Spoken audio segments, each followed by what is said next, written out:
नमस्कार, आप देख रहे हैं जेके 24/7 न्यूज। मैं हूं आप सभी के साथ राजेश कुमार।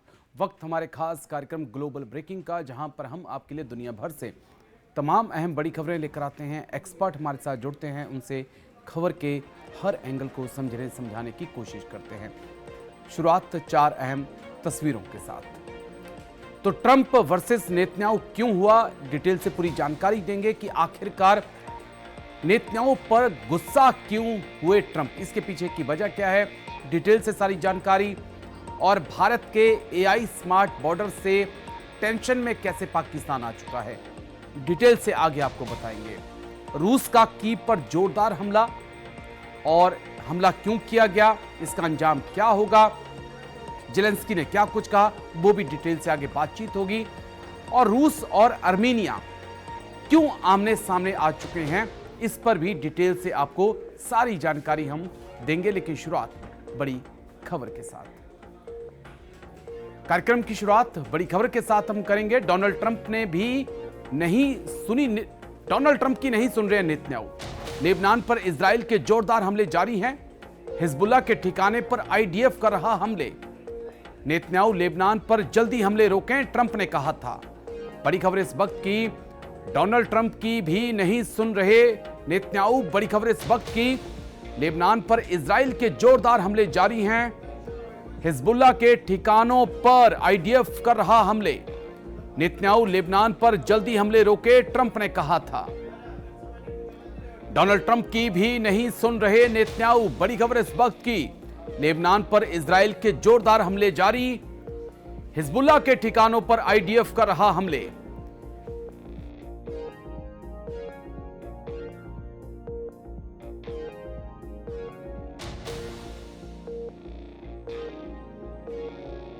उसके बाद एक्सपर्ट्स के पास हम चलेंगे, खबर को डिकोड करने की हम कोशिश करेंगे। लेकिन पहले ग्राफिक्स के जरिए डिटेल से सारी जानकारी आपके सामने। जल्दी से ग्राफिक्स। डोनाल्ड ट्रंप का डबल गेम, क्या वाकई में समझना होगा कि नेतन्याहू और डोनाल्ड ट्रंप के रिश्तों में कोई दरार आई है, या खेला कुछ और चल रहा है? इसको डिकोड करने की हम कोशिश करते हैं। नेतन्याहू को हार्ड लाइनर क्या ट्रंप दिखा रहे हैं? क्या ये पोस्टरिंग अमेरिका के सामने, वर्ल्ड के सामने ट्रंप कर रहे हैं कि नेतन्याहू एक हार्ड लाइनर लीडर्स हैं, और खुद को डील मेकर दिखाने की क्या ट्रंप यहां पे कोशिश कर रहे हैं? इसको आगे हम अपने एक्सपर्ट से समझेंगे। मिड टर्म चुनाव से पहले ट्रंप का ये एक्शन, ट्रंप का ये बयान बता रहा है कि कहीं ना कहीं जो इलेक्शंस आने वाले हैं उनको लेकर ट्रंप अभी टेंशन में है। इजराइल ने नहीं रोके हमले, ये हमें देखना होगा। ट्रंप ने कहा कि हमले रोक दो, लेकिन नेतन्याहू ने कहा कि हमले तो रुकेंगे नहीं, हमले जारी रहेंगे। नबी तल्ला शहर को खाली करें, ये आईडीएफ की तरफ से लेबनान में कहा गया।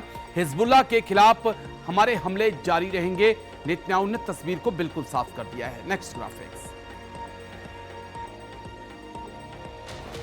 चलिए, ईरान की अमेरिका को चेतावनी, इजराइल को रोको नहीं तो वार्ता यहीं पर खत्म होगी, और इजराइल को इसके गंभीर परिणाम जो हैं भुगतने पड़ेंगे। ये गंभीर चेतावनी जो है वो दी गई है। इजराइल को रोको नहीं तो वार्ता खत्म, हमले के लिए पहले से हम ज्यादा तैयार हैं, ये चेतावनी जो है वो दी गई है। चलिए एक्सपर्ट्स के पास हम चलेंगे। जाने माने defence expert group captain U K Devnath हमारे साथ ज्वाइन कर चुके हैं। बहुत बहुत शुक्रिया sir, thank you, Jai Hind, thank you. Group captain U K Devnath sir, Trump ने काफी ज्यादा गुस्सा नेतन्याहू पे निकाला और कहा कि कुर्सी पे हो तो मेरी वजह से हो, नहीं तो अंजाम कुछ और होगा। कैसे देखें, क्या वाकई में दोनों लीडर्स के बीच एक खाई आ चुकी है, एक मतभेद पैदा हो चुके हैं, या ट्रंप एक डबल गेम खेल रहे हैं कि खुद को मीडिएटर्स और नेतन्याहू को हार्डलाइनर्स दिखाने की कोशिश की जा रही है? हाँ राजेश, सबसे पहले तो ये समझना पड़ेगा कि ट्रंप इसके पहले दुनिया के कई दूसरे लीडर्स को डांट चुके हैं या जी। उनके प्रति अपशब्द कह चुके हैं।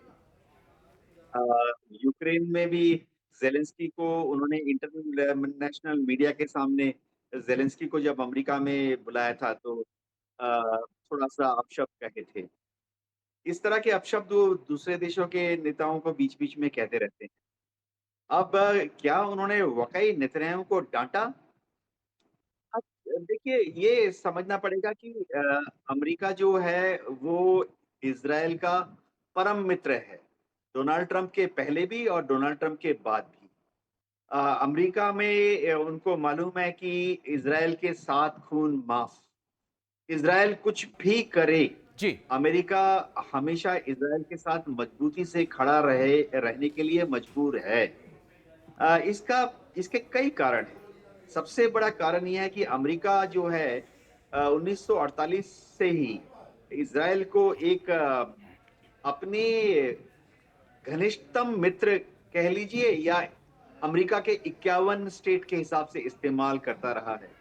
हमारी मिलिट्री ट्रेनिंग के दौरान हमारे इंस्ट्रक्टर ने हमें बोला था कि अमेरिका सोचता है कि इज़राइल एक मिडल ईस्ट में एक अनसिंकेबल एयरक्राफ्ट कैरियर है, जिसका इस्तेमाल करके वो पूरे मिडल ईस्ट को, भूमध्य सागर को, लाल सागर को, पर्शियन गल्फ को अपने काबू में रखेगा। तो डोनाल्ड ट्रंप ने कुछ मीठे-मीठे बोल बोले होंगे नेतन्याहू को। इससे ये तात्पर्य नहीं निकाल लेना चाहिए कि दरार पड़ गई है। अभी देखना, आप कल या परसों ही वो बोलेंगे कि नेतन्याहू मेरे बेस्ट फ्रेंड हैं। जी। तो डोनाल्ड ट्रंप ऐसे करते रहते हैं। लेकिन जी। उसके बाद भी नेतन्याहू का, डोनाल्ड ट्रंप का नेतन्याहू को कहना कि आप हमले रोक दीजिए, लेकिन उसके बाद भी हम देख रहे हैं कि लेबनान के ऊपर लगातार जो है इजराइल की तरफ से हमले जारी हैं। इसके क्या मायने हैं? या तो ट्रंप की सुन नहीं रहे हैं, या ट्रंप हाथी के दांत खाने के और दिखाने के और, उस आधार पे काम कर रहे हैं। हाँ, इसमें कोई शक नहीं है कि ट्रंप दबाव में तो हैं। ईरान कह रहा है कि ठीक है, हम बातचीत करते हैं, लेकिन बहुत महत्वपूर्ण शर्त ये है कि इज़राइल हिज़्बुल्लाह पर बंद करे अपने हमले। तो इसी दबाव में आके अगर आप राजेश याद करें, हम पिछले 1 महीने में 2 बार लेबनान की जो सरकार है बेरूत में, उसके बीच में और इज़राइल के बीच में ट्रंप नो वार एक्ट साइन करा चुके हैं, पीस साइन करा चुके हैं। लेकिन उसके बावजूद नेतन्याहू हमला करते रहते हैं हिज़्बुल्लाह के ऊपर। जी। अब नेतन्याहू क्या, इज़राइल की नीति हमेशा ऐसे रही है कि अगर उसको कहीं से खतरे का ख भी नज़र आता है, वो हमला कर देता है, सवाल नहीं पूछते हैं। ओके। एक और चीज़ जो इज़राइल में हमेशा से ही रही है कि एक बार इज़राइल को पता लग जाए कि दुश्मन का कमांडर कहाँ पर है, जी। चाहे मिलिट्री कमांडर हो या पॉलिटिकल कमांडर हो, वो कहाँ पर है ज़मीन पर, तो वो फिर सोचते नहीं हैं। ये चीज़ इज़राइल ने 30 साल पहले भी की, 20 साल पहले और भी की, हमास के साथ भी किया, और ईरान के साथ भी की, हिज़्बुल्लाह ये के चीज साथ तो भी हमने किया देख ली। और ठीक है सर, ईरान में भी पॉइंट इज क्या किया। क्लियर। देवनाथ सर, मैं लौटूंगा आपके पास, एक और बड़ी खबर है, उसके बाद सर मैं आपके पास आऊंगा। जल्दी से बड़ी खबर प्ले करिए, उसके बाद एक्सपर्ट्स के पास हम लौटते हैं। बड़ी खबर इस वक्त की, अमेरिका में 30 भारतीय ट्रक ड्राइवर गिरफ्तार। बड़ी खबर, ऑपरेशन चेकमेट के तहत इनको गिरफ्तार किया गया है। ट्रक ड्राइवर को जल्द भारत भेजेगा अमेरिका। बड़ी खबर इस वक्त की आपको दिखा रहे हैं। बाइडेन प्रशासन की अनुमति अब मान्य नहीं है, यह ट्रंप कह रहे हैं। तो इस वक्त की बड़ी खबर अमेरिका से, अमेरिका में 30 भारतीय ट्रक ड्राइवर्स को गिरफ्तार किया गया है। ऑपरेशन चेकमेट के तहत इनको गिरफ्तार किया गया है। ट्रक ड्राइवर को जल्द भारत भेजेगा अमेरिका। बड़ी खबर इस वक्त की, बाइडेन प्रशासन की अनुमति अब मान्य नहीं है। इस वक्त की बड़ी खबर, अमेरिका में 30 भारतीय ट्रक ड्राइवर्स को गिरफ्तार किया गया है। ऑपरेशन चेकमेट के तहत इनको गिरफ्तार किया गया है। ट्रक ड्राइवर्स जल्द भारत भेजेगा अमेरिका। बाइडेन प्रशासन की अनुमति अब मान्य नहीं है।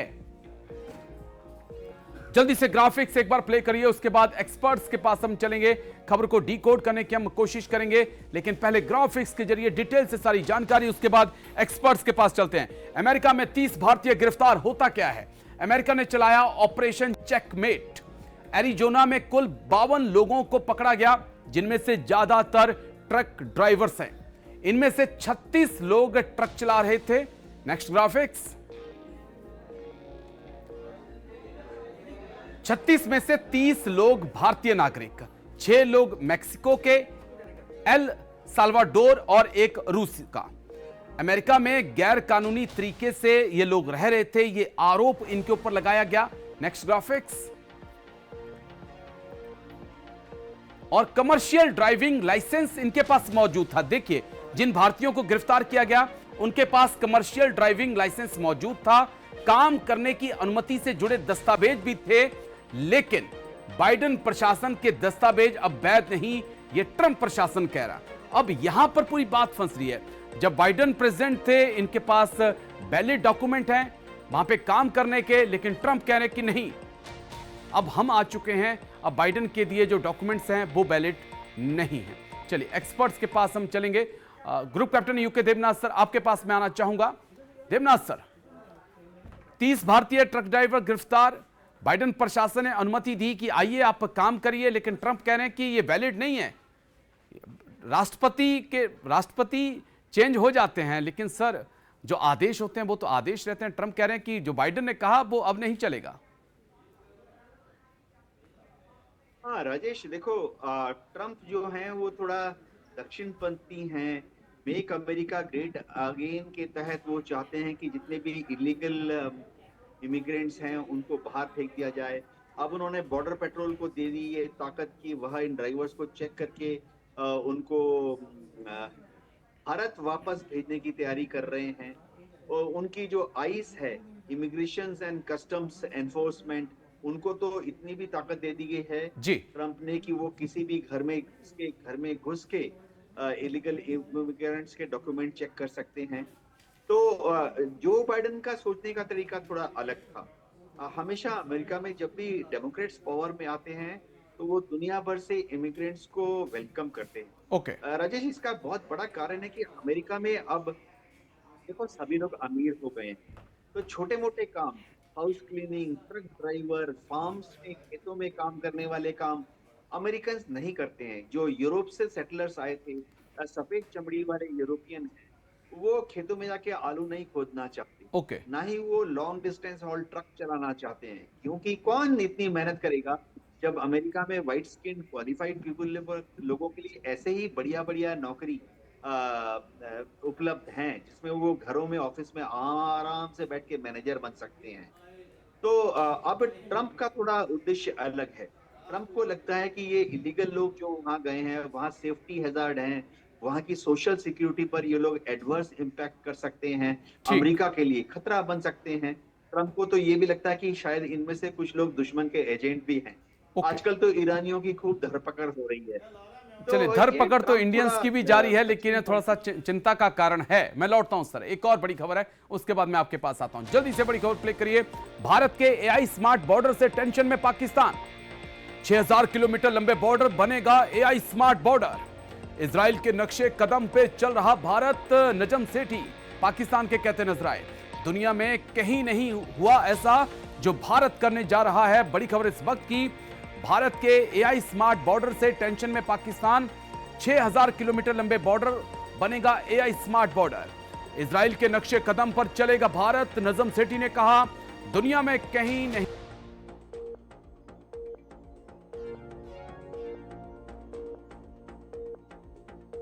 स्मार्ट बॉर्डर से टेंशन में पाकिस्तान। नजम सेठी को एक बार सुन लेते हैं, नजम सेठी को सुन लेते हैं, उसके बाद फिर डिटेल से हम आपको बताते हैं कि पाकिस्तान इतना परेशान क्यों है। लेकिन पहले नजम सेठी का बयान प्ले कर दीजिए, फिर डिटेल से ग्राफिक्स के जरिए जानकारी की बात आ रही है। AI powered integrated smart border sweet बहुत बड़ी इन्वेस्टमेंट है, ऐसा दुनिया में कहीं नहीं है इतने बड़े पैमाने पर। 6000 किलोमीटर्स अलोंग साइड, दोनों बांग्लादेश की तरफ भी। इसके क्या मकासद हो सकते हैं? देखिए, इतना बहुत बड़ा बजट है, 13,000 करोड़ इंडियन रुपी, जो कि 1.3 बिलियन डॉलर्स बनते हैं जी। और ये वो फेंसिंग करना चाह रहे हैं, इलेक्ट्रॉनिक डिजिटल फेंसिंग। और this is a major project. मगर अगेन इसमें सारी असिस्टेंस जो है वो इसराइल से आएगी। नाम भी वही आयरन डोम कि ये इसीलिए इंडिया के अंदर ऑलरेडी काम शुरू हो गया है कि बॉर्डर जो है उसके इर्द गिर्द जो स्ट्रक्चर्स बने हुए हैं, बिल्डिंग्स बनी हुई हैं, उनको कहते हैं डिमोलिश करें। हम इनको खाली एरिया छोड़ना चाहते हैं ताकि हम इसको मॉनिटर कर सकें फॉर फ्यूचर कि कोई ड्रोन्स आ रहे हैं, कोई क्रॉसिंग्स हो रही हैं, क्या हो रहा है क्या नहीं हो रहा है। सो द इंडियंस सेठी, और क्यों पाकिस्तान की सेना इतनी परेशान है भारत के एआई बॉर्डर से, डिटेल से पूरी जानकारी मैं आपको दे देता हूं, उसके बाद फिर एक्सपर्ट्स के पास हम चलेंगे। ग्राफिक्स जरा मेरे पीछे प्ले कर दीजिए। एआई कैमरे और थर्मल सेंसर लगेंगे, दिन रात 24 घंटे 7 दिन निगरानी होगी। इंसान, वाहन, जानवर पहचान लिए जाएंगे। कोहरे, अंधेरे और खराब मौसम में भी एआई लगातार काम करता रहेगा और यही जनरल मुनीर की दिल की धड़कनें बढ़ रही हैं। लगातार गश्त करने वाले ड्रोन जो हैं वो उड़ते रहेंगे, संदिग्ध ड्रोन की पहचान की जाएगी, ट्रैक किया जाएगा और ड्रोन को जाम या फिर नष्ट कर दिया जाएगा अगर पाकिस्तान की तरफ से कोई ड्रोन्स आते हैं। नेक्स्ट ग्राफिक्स, ड्रोन और एंटी ड्रोन्स का सिस्टम होगा, इसके साथ स्मार्ट फेंस होगी, सेंसर आधारित डिजिटल बाड़ लगाई जाएगी, घुसपैठ की कोशिश पर अलर्ट आएगा। नदी दलदल में भी ये स्मार्ट फेंस जो है लगातार काम करती रहेगी। यही कारण है कि पाकिस्तान थोड़ा सा परेशान है। भूमिगत सेंसर भी लगाए जाएंगे, सुरंग खोदने का पता लगेगा, जमीन के नीचे की हरकतों की निगरानी भी भारत बड़े आराम से कर पाएगा। तो यह भी एक पाकिस्तान के लिए टेंशन का बड़ा कारण है। एआई कमांड सेंटर होगा, हजारों कैमरों, रडार और सेंसर का डेटा एक ही स्क्रीन पे चलेगा और एआई फैसला लेगा कि कहां पर क्या कुछ हो रहा है और जो आर्मी की लीडरशिप है वो पूरी हर तरह से बॉर्डर को मॉनिटर करती रहेगी। एआई खतरे का स्तर तय करेगा, संबंधित पोस्ट को इसका अलर्ट भेजा जाएगा और मिनटों में घटकर सेकंड में दुश्मन को जवाब दिया जाएगा। यानी कि एक बड़े लेवल पर भारत की तैयारी चल रही है और पाकिस्तान इसी को लेकर परेशान भी है। लेकिन चलिए ग्रुप कैप्टन यू के देवनाथ सर के पास चलेंगे। सर, एआई सिस्टम बॉर्डर पर, ड्रोन भी होगा, सर्विलांस भी होगा और इनविजिबल कुछ ऐसी रडार सिस्टम भी होंगे जो नजर नहीं आएंगे लेकिन दुश्मन को देखते रहेंगे। किस प्रकार से भारत की इस तैयारियों को देख रहे हैं और 6000 किलोमीटर लंबा बॉर्डर, खर्चा तो आएगा लेकिन अभेद बॉर्डर भारत का बन जाएगा। हाँ राजेश, ये सब भारत सरकार, home ministry, ministry of defence सब मिलकर ये जो बना रहे हैं प्लान, नाम दिया गया है comprehensive integrated border management system यानी CIBMS। ये एक स्मार्ट और डिजिटल बॉर्डर मैनेजमेंट सिस्टम होगा। इसमें किया ये जा रहा है, ट्रायल जो है ऑलरेडी कर चुके हैं पाकिस्तान के बॉर्डर के पास LOC पर, और ट्रायल आसाम बॉर्डर में बांग्लादेश बॉर्डर के साथ ऑलरेडी कर चुके हैं। BSF ने दोनों जगह पे रिकमेंड किया है कि ऐसा करने पर BSF जो बॉर्डर फेंसिंग करती है, पेट्रोलिंग करती है, वो और ज्यादा इफेक्टिव हो जाएगी। अब इसमें अलग अलग तरह के सेंसर्स लगाए जाएंगे। एक तो है इंफ्रारेड सेंसर्स, यानी अगर कोई वस्तु जा रही है, चाहे ह्यूमन बीइंग हो या कोई मटेरियल हो, उससे जो गर्माहट निकलती है उसको भांप कर ये ट्रिगर हो जाएगा। फिर ऐसे ही उस पे सिस्मिक सेंसर्स लगे होंगे, यानी अगर जमीन में कोई कंपन हो रही है, चाहे वो कंपन किसी जानवर के या मनुष्य के चलने से हो, या जैसे कोई सुरंग खोद रहा है, जमीन के नीचे से सुरंग खोद रहा है, तो उस कंपन को यह भाप जाएगा और कमांड सेंटर को अलर्ट कर देगा। इसके साथ ही एरोस्टेट बैलून होंगे, यानी गुब्बारे होंगे बड़े बड़े, 8 फीट डायमीटर के, और ये गुब्बारे जमीन से 100 फीट ऊपर उड़ते रहेंगे, एक जमीन से बंधे होंगे जी, और इनके अंदर 360 डिग्री देखने वाले कैमरे फिट होंगे, जो कि जरूरत के मुताबिक बॉर्डर के साथ दाएं बाएं भी मूव कर पाएंगे। तो इन सबको जो फीड आएगी कमांड सेंटर में ली जाएगी। लेकिन देखो राजेश, इसमें समय लगेगा। इजराइल ने इस तरह का बॉर्डर मैनेजमेंट सिस्टम आज से 30 साल पहले बनाना शुरू किया था, और इजराइल का बॉर्डर जो है गजा के साथ बहुत ही छोटा सा है, महज 40 किलोमीटर लंबा और 15 किलोमीटर चौड़ा।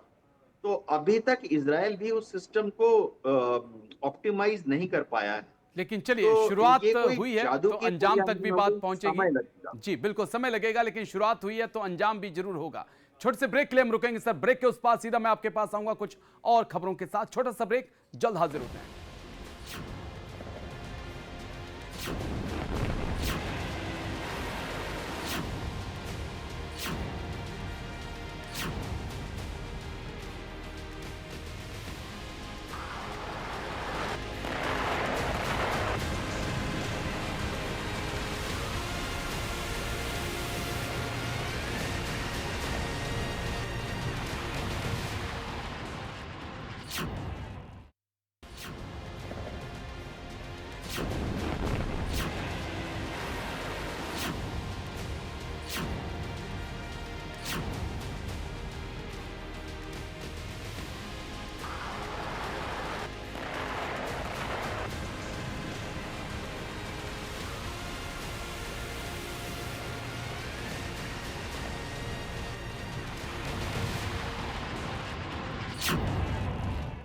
ब्रेक के बाद आपका स्वागत है। एक नजर बड़ी खबर पर, उसके बाद सीधा एक्सपर्ट्स के पास हम चलेंगे।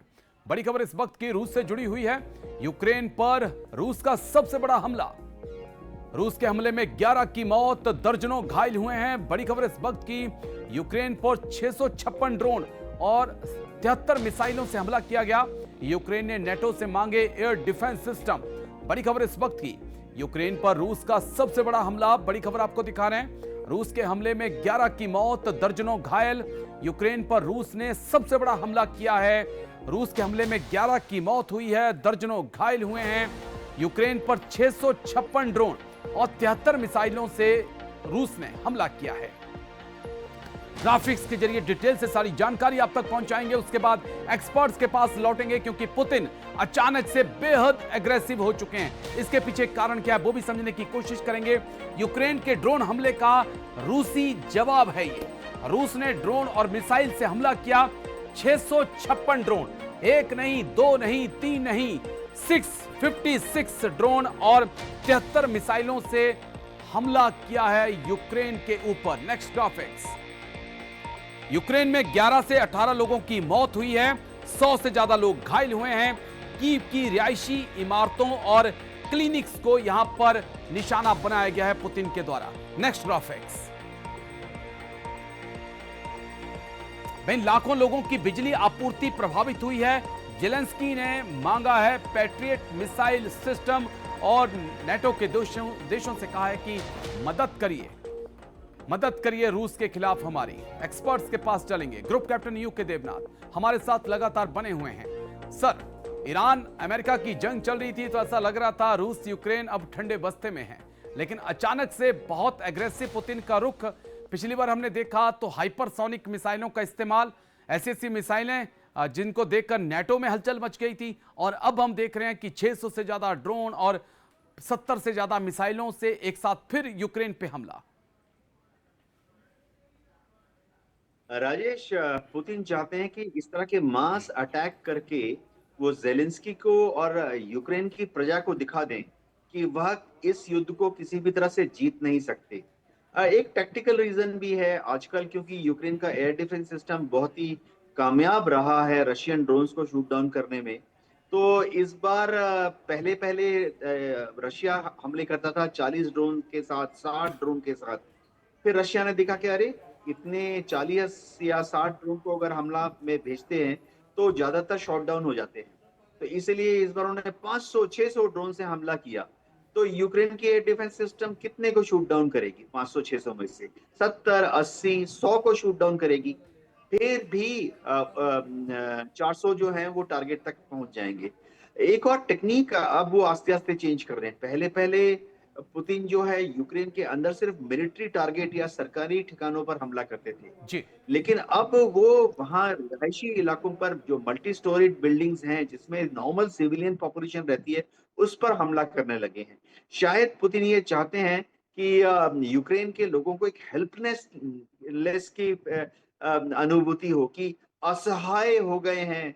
कीव की जो सरकार है, जेलेंस्की जो है, यूक्रेन के लोगों को बचाने में नाकामयाब हो रही है, ताकि पुतिन उम्मीद करते हैं कि एक साइकोलॉजिकल दबाव आएगा जेलेंस्की के ऊपर उनके आम आदमियों, आम आवाम से। ऑर्डिनरी सिटीजन जेलेंस्की को बोलेगा कि बस हो गया, अब आप हमें बचा नहीं पा रहे हो, अब रूस की बात मान लो, अब रूस के साथ सीज फायर साइन कर लो। जी, चलिए मैं लौट रहा हूं। एक और बड़ी खबर आ रही है, उसके बाद सर मैं आपके पास लौट के आऊंगा। जल्दी से बड़ी खबर प्ले करिए, क्योंकि फ्रांस कुछ बड़ा करने जा रहा है। अमेरिका के बिना अब आगे बढ़ रहा है यूरोप। बड़ी खबर इस वक्त की आपको दिखा रहे हैं। फ्रांस के साथ यूरोप कर रहा है परमाणु समझौता। फ्रांस के न्यूक्लियर अम्ब्रेला में शामिल हुआ नॉर्वे। बड़ी खबर इस वक्त की, डोनाल्ड ट्रंप के बयान अमेरिका पर पड़ रहे हैं भारी। इस वक्त की बड़ी खबर, अमेरिका के बिना अब आगे बढ़ रहा है यूरोप। मैप भी आपको दिखाएंगे, लेकिन पहले ग्राफिक्स के जरिए पूरी डिटेल से जानकारी और फिर एक मैप, किस प्रकार से न्यूक्लियर अम्ब्रेला फ्रांस यूरोप के देशों को दे रहा है, वो मैप भी आपको दिखाएंगे। लेकिन पहले ग्राफिक्स के जरिए डिटेल से पूरी जानकारी देख लीजिए। फ्रांस का यूरोप को न्यूक्लियर अम्ब्रेला, फ्रांस की फॉरवर्ड डिटरेंस की पॉलिसी, नॉर्वे सहित कई यूरोप के देश अब इसके अंदर शामिल हो चुके हैं। हमें यह समझना होगा।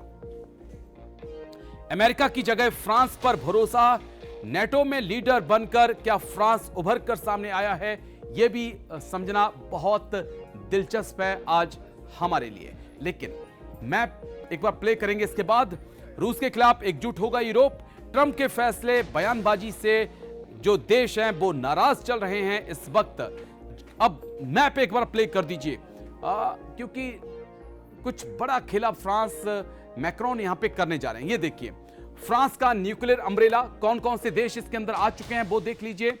ग्रीस इसके अंदर आ चुका है, पोलैंड की बात करें, पोलैंड इसके अंदर आ चुका है, जर्मनी की बात हम करें, बेल्जियम की बात करें, नीदरलैंड की बात करें, डेनमार्क, स्वीडन, नॉर्वे, यूके, ये सब देश जो हैं 10 से 11 देश ये इस वक्त फ्रांस के न्यूक्लियर अम्ब्रेला के नीचे आ चुके हैं। फ्रांस का कहना है कि हम आपको सेफ्टी देंगे अगर किसी भी देश की तरफ से आप पर न्यूक्लियर अटैक होता है तो। इसके मायने क्या है? क्या अमेरिका का प्रभाव यूरोप से कम हो रहा है? क्या नेटो के खिलाफ एक नया गुट खड़ा हो रहा है? समझने की हम कोशिश करेंगे। या यूरोप में फ्रांस अमेरिका को रिप्लेस कर रहा है? देवनाथ सर, कई सवाल। फ्रांस का न्यूक्लियर अम्ब्रेला, नेटो के 11 से 12 देश उसके अंदर शामिल, और आने वाले वक्त में तादाद और बढ़ सकती है।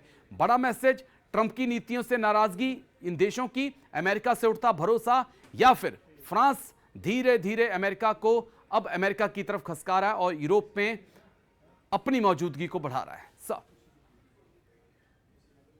हाँ राजेश, बहुत इंटरेस्टिंग है। डोनाल्ड ट्रंप जब से आए हैं वो लगातार कह रहे हैं यूरोप के देशों को कि वो अपने डिफेंस बजट को 5% तक अपने जीडीपी का बढ़ा दें। जाहिर बात है यूरोप के देशों में इतनी शक्ति नहीं है, इतना स्पेयर रिजर्व ऑफ फंड भी नहीं है। यूरोप के देश अपनी प्रगतिशील नीतियों पर कायम हैं, जहां वो अपने डिफेंस बजट को 2%, 2.5% पर कैप कर देते हैं। लेकिन जब फ्रांस इन 11 देशों के साथ न्यूक्लियर डील साइन करता है, इसके काफी आयाम हैं। एक तो काफी सारे जो देश हैं वो एकदम रशिया के साथ बॉर्डर पे लगे। अब हम नॉर्वे की बात कर रहे थे, देखो नॉर्वे और रशिया का तो करीबन 200 किलोमीटर का बॉर्डर ही है, और नॉर्वे बहुत छोटा देश है, और रशिया का जो सबसे बड़ा न्यूक्लियर हथियारों का जखीरा है, ऐसा माना जाता है कि वो उन्होंने कोला पेनिनसुला पे रखा हुआ है, कोला प्रायद्वीप पर।